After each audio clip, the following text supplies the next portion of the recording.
Question number 9 पे यहाँ पे क्या कहा है, according to the law of equipartition of energy the energy associated with each degree of freedom is.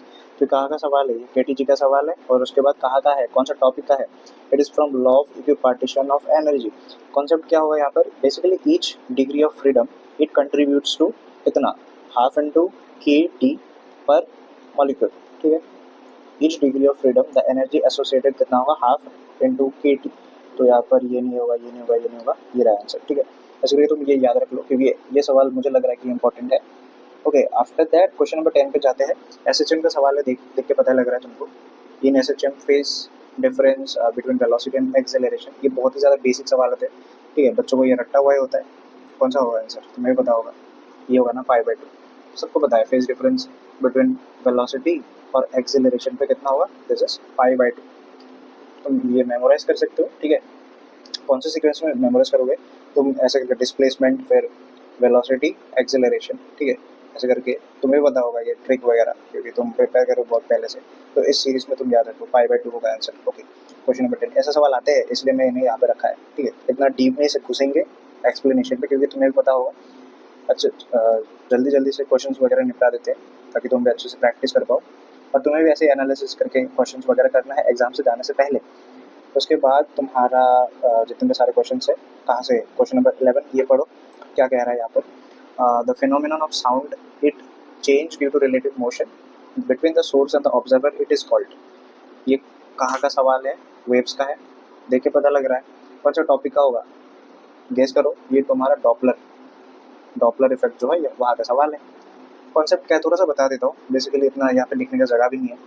जब तुम्हारा कोई रिलेटिव मोशन होता है बिटवीन सोर्स, ये रहा सोर्स और ये रहा ऑब्जर्वर, कोई भी अगर रिलेटिव मोशन होता है, मतलब रिलेटिव मतलब एक के रिस्पेक्ट में एक चल रहा है या फिर दूसरे के रिस्पेक्ट में और एक चल रहा है, okay, that is known as relative motion between the source and observer. कोई भी अगर रिलेटिव मोशन अगर है, द अपरेंट फ्रीक्वेंसी जो रहेगा या फिर पिच वगैरह वो साउंड का चेंज हो जाएगा। यही है तुम्हारा डॉपलर इफेक्ट। तुम्हें भी पता होगा डॉपलर इफेक्ट। अगर मैं यहाँ पे डॉपलर इफेक्ट कह रहा हूँ तो तुम बाद में जाके अपने नोट्स में डॉपलर इफेक्ट अच्छे से पढ़ लेना क्योंकि यहाँ से सवाल मुझे लग रहा है कि इंपॉर्टेंट आ सकते हैं। तो यहाँ पे फॉर्मूला कौन सा यूज़ करोगे, है कुछ फॉर्मूला बट यहाँ पे लगाने की कोई ज़रूरत है ही नहीं, बट बताऊँगा, चलो मेरा चुल है बताऊँगा। फॉर्मूला कौन सा यूज़ करोगे साउंड के लिए, जो F dash is equals to F और यहाँ पे क्या हो V plus minus V of observer और तुम्हारा नीचे क्या लिख दोगे वी, ठीक है, प्लस माइनस वेलोसिटी और किसका होगा साउंड, एस मतलब क्या है सोर्स का।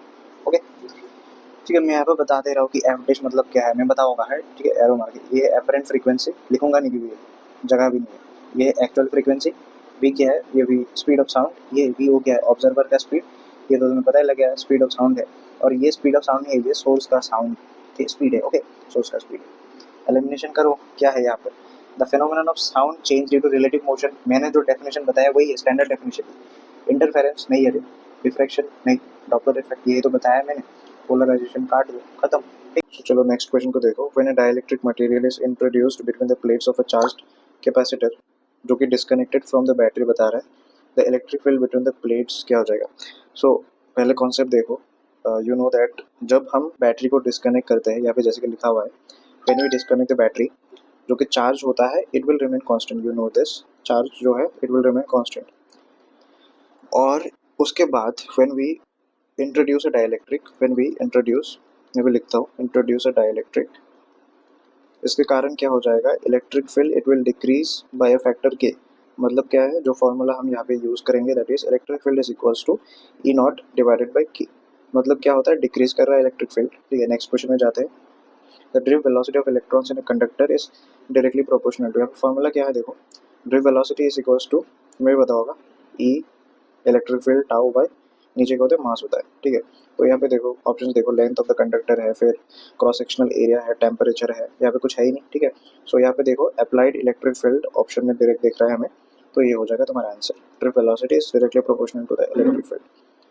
फिर तुम्हारा जो नेक्स्ट क्वेश्चन है वो देखो, a moving electric charge produces, तुम्हें पता होगा जब एक चार्ज पार्टिकल रेस्ट में होता है मतलब स्टैटिक होता है, it only produces electric field. But यही चार्ज पार्टिकल जब तुम्हारा मूव कर रहा होगा, ठीक है, विद यूनिफॉर्म स्पीड, ठीक है, तब ये जो पार्टिकल है charge particle it will produce both electric field and magnetic field. एकदम बेसिक बेसिक सा क्वेश्चन है, एग्जाम में आते हैं, ठीक है। तो कौन सा का आंसर? Option C. फिर लेंज़स लॉ के ऊपर है, it is a consequence of the law of conservation of, सबको पता है इसका आंसर है energy. Lenz's law it is a consequence of conservation of energy, सबको पता है कि यहाँ पे कोई सॉल्व करने वाला सवाल नहीं है। हाँ, ये तुम लॉ में पढ़ते हो, बस वही है। फिर क्या है, in a series LCR circuit, AC का सवाल है। एट रेजोनेंस, रेजोनेंस बता रखा है, the phase difference between the applied voltage and current. देखो यहाँ पे जब रेजोनेंस होगा, ठीक है, रेजोनेंस जब होगा, we know this that inductive reactance is equals to capacitive reactance. मतलब क्या है, जो सर्किट है it has become purely resistive. Purely resistive जब सर्किट हो जाता है, तुम्हें भी पता होगा, जो कि करंट होता है and voltage they are in the same phase. Same phase मतलब सेम फेज में अगर है तो फेज डिफरेंस क्या होगा? जीरो हो जाएगा, ठीक है। मतलब the phase difference between the applied voltage and current zero है, खत्म answer. Which of the following electromagnetic waves has the highest frequency. चलो इसको सॉल्व करने के लिए तुम एक पैटर्न याद रखो, जैसे कि मैं इंक्रीज्ड फ्रीक्वेंसी के ऊपर लिख रहा हूँ। जैसे कि पहले होगा तुम्हारा रेडियो, उसके बाद हो जाएगा तुम्हारा माइक्रोवेव, देन द इंफ्रारेड, उसके बाद तुम्हारा है विजिबल, देन यूवी, उसके बाद क्या है एक्सरेज, एंड फाइनली जो कि गामा रे है, उसका सबसे ज़्यादा फ्रीक्वेंसी रहेगा। तो आंसर क्या हो जाएगा? Gamma rays. अगर एग्जाम में सवाल आते हैं तो तुम ये याद रख लो, ठीक है। इससे रेडियो जो होगा, रेडियो वेव इसका लोएस्ट फ्रीक्वेंसी, और इसका अगर हाईएस्ट फ्रीक्वेंसी है मतलब इसका जो वेवलेंथ है वो सबसे लोएस्ट हो जाएगा। ओके, फिर question number 18, total internal reflection can occur when light travels from. ये कोई सॉल्व करने वाला सवाल नहीं है, तुम्हें भी बताओगा। जब डेंसर मीडियम से, ठीक है, जब तुम्हारा डेंसर मीडियम से यहाँ पे तुम्हारा डेंसर मीडियम से तुम्हारा ये रेयर मीडियम में जब लाइट मूव करेगा, ठीक है, देन TIR विल ऑकर। ये तुम्हारा हो गया, देखो ये रहा answer. In a Young's double slit experiment, if the distance between the slits, ठीक है, डिस्टेंस बिटवीन द स्लिट्स और इज हाफ, ठीक है, distance between the slits is half, मतलब क्या है, D डैश तुम्हारा हाफ हो गया, और क्या बता रखा है, and the distance between the slits and screen is double, मतलब जो कैपिटल D है वो डबल हो गया, ये तुम्हारा कैपिटल D है वो डबल हो गया। ओके, तो यहाँ पे फॉर्मूला कौन सा तुम लगाओगे? बोला गया था fringe width will be, formula क्या लगाओगे? Beta is equals to lambda capital D by small d, ये होता है, राइट। सो यहाँ पे बस पुट करते जाओ, बीटा डैश क्या हो जाएगा, लैम्डा 2D, ऐसा करके होगा, फिर वो क्या हो गया था, हाफ हो गया था। उसके बाद तुम्हारा क्या आ जाएगा आंसर, ऐसा होगा अपने कुछ D बाई स्मॉल d, मतलब 4 टाइम्स ऑफ बीटा होता है, 4 टाइम्स मतलब क्वाड्रुपल, ठीक है। एकदम आसान था, फॉर्मूला भी था। फिर क्वेश्चन नंबर 20 पे जाते हैं। क्या है ये, the stopping potential in the photo electric effect depends on, किस पर डिपेंड करता है? पहला है इंटेंसिटी ऑफ इंसिडेंट लाइट। तो पहले मैं वो लिखता हूँ, फॉर्मूला लिखता हूँ, क्या है formula, EV0 is equals to H mu minus 5। ये तुम्हारा वर्क फंक्शन है, ठीक है, वर्क फंक्शन है। ओके, तो यहाँ पे क्या बता रखा है, और कॉन्सेप्ट बता देता हूँ, जो कि स्टॉपिंग पोटेंशियल होता है, ठीक है, V0, it depends on the frequency. Frequency पर तो डिपेंड करता है किसका, जो इंसिडेंट लाइट हो रहा है उसके फ्रीक्वेंसी पर डिपेंड कर रहा है ये स्टॉपिंग पोटेंशियल, और किस पर डिपेंड करेगा, एंड द वर्क फंक्शन, जो कि मैंने यहाँ पे 5 लिखा है उस पर भी डिपेंड कर रहा है। ये जो वर्क फंक्शन किसका होता है, ये मेटल सरफेस का होता है, ठीक है, ये मेटल सरफेस का होता है। सो यहाँ पर क्या क्या है, the stopping potential in the photoelectric effect depends on, क्या है यहाँ पर, frequency of incident light and nature of the material, ये आंसर मिल गया। नेक्स्ट क्वेश्चन क्या है, in Bohr's model of the hydrogen atom the angular momentum of an electron in the nth orbit. एकदम आसान सा सवाल है, क्या होता है एंगुलर मोमेंटम का formula, L is equals to NH by 2 पाई। तो क्या, L is directly proportional to N, ये रहा आंसर। फिर question number 22, the mass defect in nuclear fusion reaction manifest as. 4 यहाँ पे ऑप्शन है, तो क्या हो जाएगा आंसर। सो अकॉर्डिंग टू तुम्हारा जो इक्वेशन है, तुम्हें भी पता होगा, जो कि energy is equals to delta M C square, मतलब क्या है, मास जो डिफेक्ट है ये किस फॉर्म पे रिलीज हो रहा है, जो तुम्हारा मास जो डिफेक्ट है ये किस फॉर्म में रिलीज हो रहा है, किस फॉर्म में रिलीज हो रहा है, देखो ना, ये किस फॉर्म में रिलीज हो रहा है, एनर्जी के फॉर्म में, ठीक है, एनर्जी के फॉर्म में, मतलब काइनेटिक एनर्जी ऑफ प्रोडक्ट और तुम्हारा इलेक्ट्रोमैग्नेटिक रेडिएशन, प्रोडक्शन है, प्रोडक्ट एंड इलेक्ट्रोमैग्नेटिक रेडिएशन, ठीक है। ओके, तो चलो आंसर पढ़ते हैं, क्या क्या option, kinetic energy of products, सिर्फ काइनेटिक एनर्जी नहीं, यहाँ पे क्या है, binding energy holding the nucleus together, फिर है इलेक्ट्रोमैग्नेटिक रेडिएशन एनर्जी रिलीज, ये रहा, ठीक है आंसर। अच्छा सवाल है, ये कॉन्सेप्ट बेस्ड है, कोई न्यूमेरिकल वगैरह ऐसा कुछ नहीं है। फिर नेक्स्ट क्वेश्चन क्या है, रेडियो एक्टिव डिके पर है। ये radioactive sample has a half life of 5 days. Okay, तो इसके बाद क्या है तुम्हारा, the fraction of the original sample left after 15 days. Formula क्या लगाओगे, जो फ्रैक्शन रिमेनिंग रहता है ना, remaining fraction is equals to half of N, ऐसा ही होता है कुछ फॉर्मूला, जहाँ पर तुम्हारा एन का वैल्यू क्या होता है तुम्हारा small D divided by T half, ऐसा ही होता है कुछ। सो कैलकुलेशन कैसे तुम करोगे, एन का वैल्यू क्या हो जाएगा तुम्हारा 15 डिवाइड बाई, और हाफ लाइफ कितना है 5, एन का वैल्यू है तुम्हारा 3, जो कि अभी फ्रैक्शन कितना हो जाएगा, देखो ये रहा फॉर्मूला, इस पर पुट कर दो, आसान है, हाफ और ऊपर 3 मतलब 1/8, ये रहा आंसर, एकदम आसान था, ऐसे सवाल आते हैं एग्जाम में।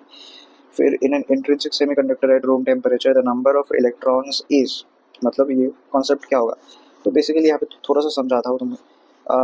जब कुछ ऐसा कुछ थर्मल ऐसा कुछ प्रोसेस वगैरह होगा, इसके वजह से क्या होगा, ये जनरेट करेगा तुम्हारा इलेक्ट्रॉन, और जो होल है इसका पेयर को जनरेट करेगा, ठीक है, इसका पेयर को जनरेट मतलब in an intrinsic semiconductor at room temperature number of electrons is, मतलब इलेक्ट्रॉन और होल का पेयर को जनरेट किया है जब थर्मल कुछ एजिटेशन वगैरह होगा, जो कि प्योर सेमीकंडक्टर, यहाँ पे कोई डॉपिंग वगैरह नहीं बोला है ना, मतलब इट इज प्योर सेमीकंडक्टर, ठीक है।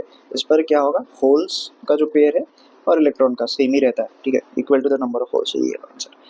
लॉजिक गेट का सवाल है, a logic gate that produces a high output only when all of its inputs are high is an कौन सा गेट होगा, तुम्हें पता है, जो कि एंड गेट होता है, ठीक है, एंड गेट जो होता है, ये तुम्हारा आउटपुट कितना क्या देता है, 1 देता है, मतलब हाई वाला देता है, कब देता है, जब सभी इनपुट 1 है, मतलब सब इनपुट जब 1 होगा तब एंड गेट तुम्हारा 1 देगा, ठीक है, कौन सा होगा आंसर, ये logic gate that produces high output only when all of its inputs are high, ठीक है, मतलब 1 रहेगा तो 1 देगा, ठीक है, एंड गेट वाला सवाल हो गया। फिर a body is drop from height h, the ratio of the distance following in successive equal interval time, ये कौन सा सवाल है, गैलीलियो का कुछ है ना यहाँ पर, Galileo law of odd number, पता है, ये लिखता हूँ मैं, Galileo law of odd number, ये भी मुझे सॉल्व करना होगा क्या, तो एकदम आसान है, 1:3:5:7 चलते जाओ, ऑप्शन में क्या देगा, देगा। Question number 27, the principle of conservation of linear momentum is strictly applicable if, क्या होगा, तुम्हें भी पता है, देखो ये सब सारे कंसेप्ट बेस्ड सवाल है, ऐसे सवाल आते हैं एग्जाम में, जो तुम्हारा जो एक्सटर्नल फोर्स है that is equals to dp/dt, मतलब क्या है, linear momentum it is conserve when net external force is 0, ठीक है, लीनियर मोमेंटम कंजर्व रहता है, मतलब क्या है तुम्हारा, अगर लीनियर मोमेंटम कांस्टेंट रहेगा तो नेट एक्सटर्नल फोर्स तो 0 होगा ना, तुम्हें पता है, ये कांस्टेंट रहेगा तो ये चेंज नहीं होगा, 0। सो आंसर क्या होगा, the principle of conservation of linear momentum strictly applicable if no net external force acts on the system, ये आंसर। क्वेश्चन नंबर 28, ये थोड़ा सा अच्छा सवाल है, एग्जाम में टाइम तुम ये ऐसे सवाल पे ज़्यादा लगाते हो, तो देखो, if the kinetic energy of body is increase by 300% it's momentum will increase by, चलो फॉर्मूला देखो, फॉर्मूला क्या है, √/2m इनटू काइनेटिक एनर्जी, ये है, कैलकुलेशन कैसे करोगे, बोला है कि काइनेटिक एनर्जी इंक्रीजेज बाय 300%, सो तुम्हारा जो के डैश होगा, ठीक है, के डैश होगा तुम्हारा के प्लस 3k, मतलब क्या होगा, it will be 4k, okay, आसान है। फिर तुम्हारा पी डैश कैसे निकालोगे तुम, पी डैश होगा तुम्हारा 2m इंटू काइनेटिक एनर्जी तुम्हारा 4 टाइम्स ऑफ k हो जाएगा, इसमें तुम्हारा 2 टाइम्स ऑफ p रखोगे, ओके, आफ्टर दैट तुम्हारा जो परसेंटेज इंक्रीज तुम कैलकुलेट कर रहोगे that will be 2p minus p, ठीक है, डिवाइडेड बाई p इंटू 100%, तो मारोगे यहाँ पर आंसर क्या आ रहा है तुम्हारा 100%, ये रहा answer. Question number 21, the angular momentum of a rotating body is conserved if, 4 option है यहाँ पर, तो एंगुलर मोमेंटम यहाँ पे तुम्हारा टाउ एक्सटर्नल, ठीक है, और ठीक है dl/dt, तुम्हें भी पता होगा।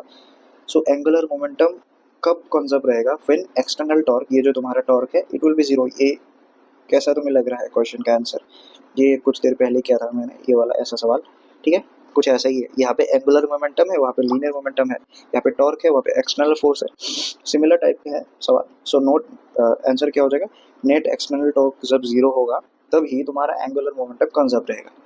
फिर 30 नंबर क्वेश्चन, ये तुम्हारा कैपलस लॉ पे है सवाल, ठीक है, थोड़ा सा गला बैठ गया बट बनाना पड़ रहा है, ठीक है, तुम्हारा एग्जाम भी है, ओके, कैपलस थर्ड लॉ का है ये सवाल, टाइम पीरियड ऑफ सैटेलाइट, देखा तुम्हें, सैटेलाइट के बारे में बात कर रहा है, टाइम पीरियड है। सो ये थर्ड लॉ का है सवाल, केपलर्स थर्ड लॉ इंपॉर्टेंट है।